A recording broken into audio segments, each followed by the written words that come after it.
Ya keberanian-keberanian seperti itu yang kita kadang-kadang membayangkan, waduh nanti kita di-ban di sini, di stop di sini, di WTO kalah. Ya kalah ya nggak apa-apa lah kalah. Tapi kalau kita nggak berani nyoba, coba. Kapan kita akan melakukan hilirisasi, kita akan stop ekspor raw material. Sampai kapanpun. Kadang-kadang kita terbayang-bayang oleh ketakutan kita sendiri. Dulu waktu kita mau ambil Freeport kembali, mayoritas informasi yang saya terima memang semuanya menakutkan. Menakutkan semuanya.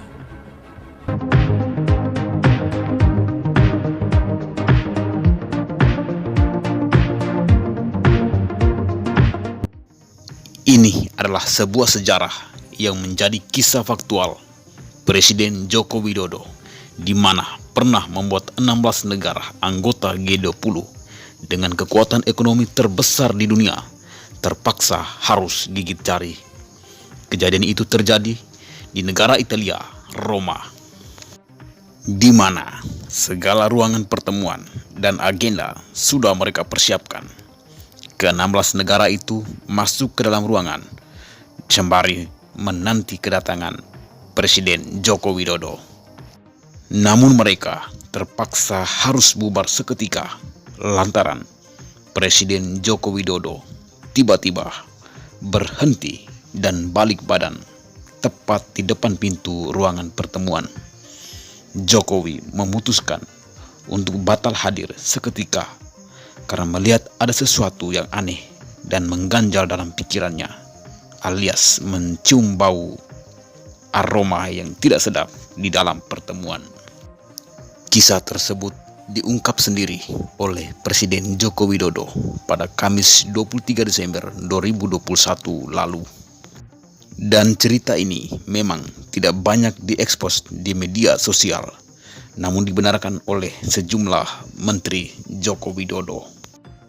Jokowi pun lantas menceritakan sepenggal peristiwa yang dialami Indonesia pada perhelatan G20 di Roma, Italia tahun 2021.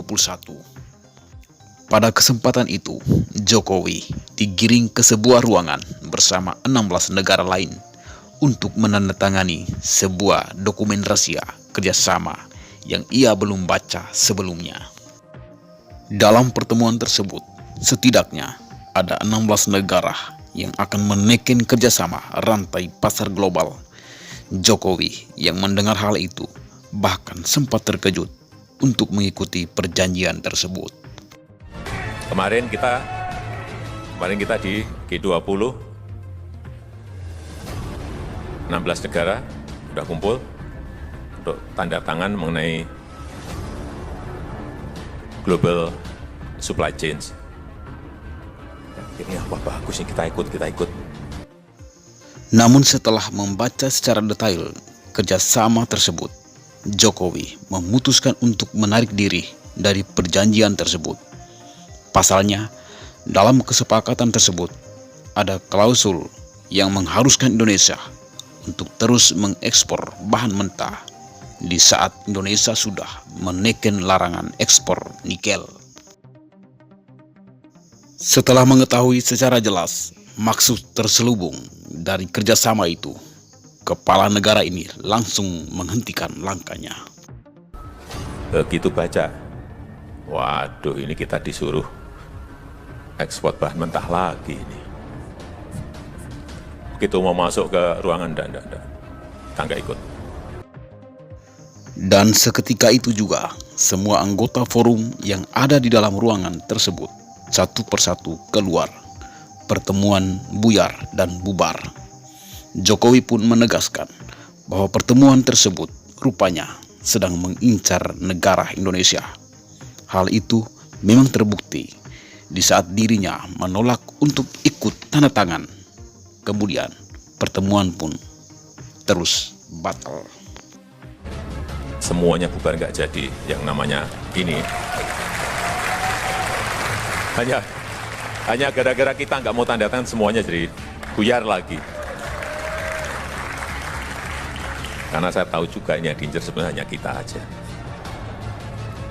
Ya keberanian-keberanian seperti itu yang kita kadang-kadang membayangkan, waduh nanti kita di-ban di sini, di-ban di sini, di-stop di sini, di WTO kalah. Kalah ya nggak apa-apa lah kalah.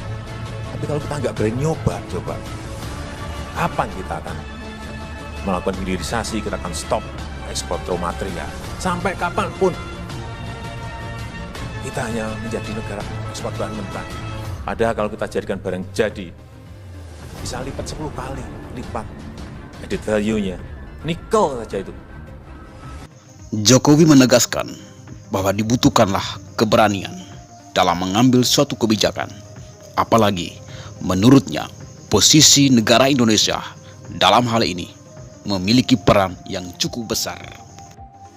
Pada peristiwa atau momen hari ulang tahun ke-7 PSI itu, Presiden Jokowi juga menceritakan pengalamannya di saat mengambil alih saham PT Freeport Indonesia beberapa tahun lalu. Ia mengakui bahwa banyak sekali menerima ancaman demi mendapatkan 51 saham Freeport termasuk dari intelijen negara. Namun Jokowi menganggap ancaman itu hanya sebatas gertakan saja yang mencoba menakut-nakutinya. Mereka berpikir bahwa ancaman itu bisa membuatnya mundur untuk mendapatkan saham Freeport. Kadang-kadang kita terbayang-bayang oleh ketakutan kita sendiri. Dulu waktu kita mau ambil Freeport kembali mayoritas, informasi yang saya terima memang semuanya menakutkan. Menakutkan semuanya. Nanti Papua akan goncang, Papua akan lepas.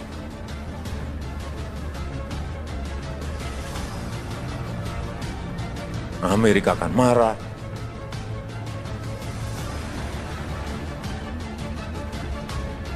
Sampai 3 tahun kita kerja ini. Dan menterinya maju mundur, maju saya gitu kan. Jangan maju mundur, maju.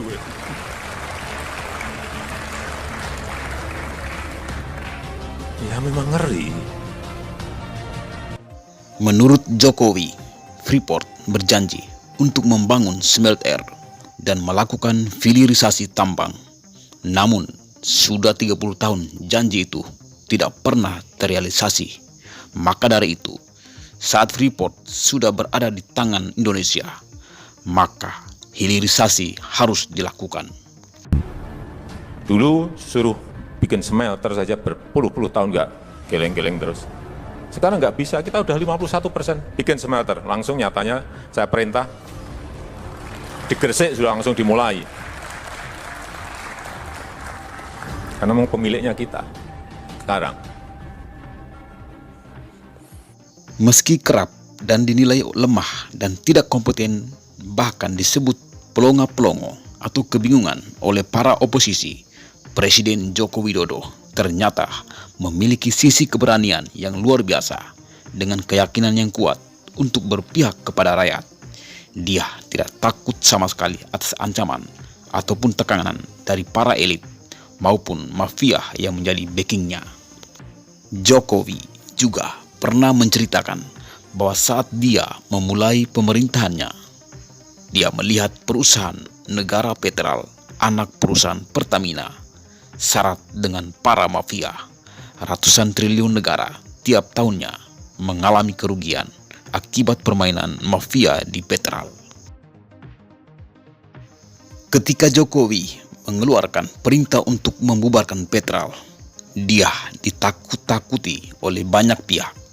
Katanya, jika Petral dibubarkan, negara bisa runtuh dan bahkan dia pun bisa jatuh. Menteri dan tim juga yang diperintahkan untuk membubarkan Petral 3 kali bertanya kepada Presiden Jokowi, apakah Bapak Presiden telah matang-matang untuk membubarkan Petral? Apakah Bapak Presiden sudah sadar betul dampak, risiko, dan konsekuensi jika membubarkan Petral? Bayangkan saja menterinya sendiri terpapar ketakutan dan ikut-ikutan menakuti Jokowi. Lantas, apakah jawaban Jokowi? Bubarkan Petral. Akhirnya, Petral dengan tegas dibubarkan. Impor minyak sama, lifting produksi minyak kita. Sumur-sumur kita masih banyak kok. Kenapa nggak digenjot produksinya? Karena ada yang masih seneng impor minyak.